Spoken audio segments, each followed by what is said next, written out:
The story, the blue dot. In the modern world, we trade our privacy for peace of mind. We invite cameras into our living rooms, microphones into our pockets, and satellites into our daily commutes. We believe that if we can see the danger, we can stop it. But what happens when the technology designed to protect you becomes the very tool that hunts you? What happens when the screen tells you that the danger isn't approaching, but that it has already arrived? The silence of the house was heavy, the kind of silence that felt less like an absence of noise and more like a presence in itself. Chloe sat cross-legged on the oversized beige sectional, the only light in the living room coming from the cold, artificial glow of her smartphone. Outside, the wind whipped through the affluent suburbs of pristine lawns and high fences, a classic northeaster storm rattling the double-paned windows. Her parents were somewhere in the Caribbean, sipping margaritas, leaving Chloe to house-sit their sprawling two-story colonial. It was too big for one person. The shadows stretched too far down the hallways. To quiet her nerves, she had downloaded WatchDog. It was the #1 trending safety app in the US App Store that week. It didn't just report crime. It crowdsourced anxiety. Users could flag suspicious behavior in real time, dropping a pin on a live map, a blue dot for suspicious activity, a red dot for confirmed danger. Chloe refreshed the map. Her neighborhood was mostly quiet, a grid of gray streets. But then, a notification chime sliced through the quiet room. A sharp, digital ding. New activity detected near you. Her thumb hovered over the screen. A blue dot had appeared 3 streets over. The user note read, "Person in dark hoodie standing at end of driveway. Just staring." Chloe felt a prickly heat at the back of her neck. 3 streets. That was walkable. She stood up and checked the front door locks, the deadbolt sliding home with a reassuring thud. She peered out the peephole. Nothing but rain slashing sideways and the swaying silhouette of the oak tree. She sat back down, her eyes glued to the phone. 5 minutes later, the chime sounded again. Ding. The blue dot had moved. It was now 2 streets away. The user update was chillingly brief. Tried the handle of my car door. Watch out. Panic began to coil in her stomach. She dialed Josh. The phone rang 3 times before he picked up, the sound of windshield wipers rhythmic in the background. "Hey, babe." Josh's voice was warm, a lifeline. "I'm close. The rain is insane out here. I can barely see the hood of my car." "Josh, hurry," Chloe whispered, feeling foolish but terrified. "I downloaded that app, WatchDog. Someone is creeping through the neighborhood. They're getting closer to the house." "I'm 10 minutes out, Chloe. Just keep the doors locked. It's probably just some kids messing around." "It doesn't feel like kids," she said, staring at the screen.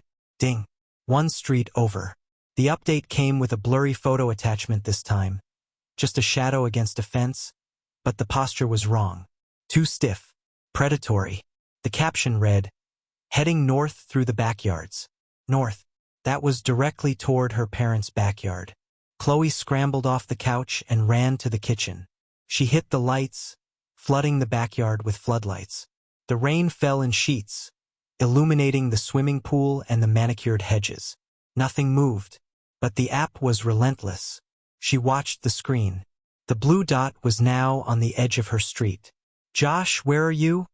she pleaded into the phone. "I'm turning onto Oak Drive right now. I'll be there in 2 minutes. Chloe had an idea. "Josh, do you have your location sharing on?" "Yeah, always." She toggled the app settings. WatchDog allowed you to overlay contact locations. A small icon with Josh's face appeared on the map. He was indeed turning onto her street. She watched Josh's icon moving smoothly down the digital road. But then, she saw the blue dot. It wasn't in a backyard anymore. It was on the street. It was moving fast, intercepting Josh's path. "Josh, watch out," she screamed. "He's on the street. The dot is right in front of you." "What? I don't see anyone, Chloe. The street is empty." "He's right there.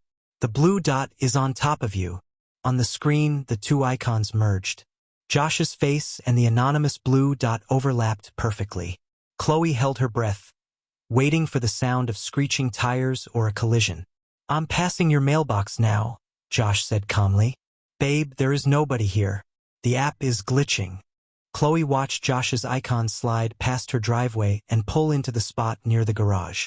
She let out a breath she didn't know she was holding. It was a glitch. Just a stupid, terrified glitch. The technology was wrong. I see your headlights, she said, her voice trembling with relief. Just come to the front door. I'll unlock it. She watched Josh's icon stop at the garage. But as she moved her thumb to close the app, she froze. Josh's icon had stopped. But the blue dot separated from him. It hadn't been following the car. It hadn't been on the street. The blue dot slid smoothly across the digital lawn. It didn't stop at the front door. It didn't stop at the window. The blue dot moved inside the perimeter of the house on the map. It settled right in the center of the living room icon. Josh? She whispered, the phone slipping in her sweaty grip. Josh, get in here. I'm walking up the path now, hang on. Ding. A new notification from the blue dot. Chloe didn't want to look, but she couldn't stop herself. Her trembling finger tapped the update. It was a photo upload. The breath caught in her throat, choking her. The photo wasn't of the outside of the house. It wasn't the street. It was a photo of the back of a girl's head, sitting on a beige sectional sofa, illuminated by the blue light of a smartphone. It was a photo of Chloe, taken from the darkness of the hallway directly behind her. The realization hit her like a physical blow. The blue dot hadn't been coming from the street. The GPS drift had been correcting itself. The signal wasn't coming from outside. The user reporting the suspicious activity was inside the house with her. She slowly lowered the phone, the silence of the house suddenly deafening. The air behind her felt shifted, displaced by a body standing just out of sight. As the front door handle jiggled with Josh's arrival, a soft, raspy voice whispered from the shadows of the hallway, so close she could feel the heat of the breath on her ear. Confirmed location. We trust the blue light of our screens to tell us the truth. We trust the maps to show us the way. But sometimes, the most terrifying thing isn't what the screen shows you. It's who is watching the screen with you. If you enjoyed this descent into digital darkness, do not leave this channel without securing your safety. Click the link in the description to subscribe to Mysterious Bleak Whispers. Like this video to ward off the bad luck, and share it with a friend who spends too much time on their phone. Until next time, keep your location off.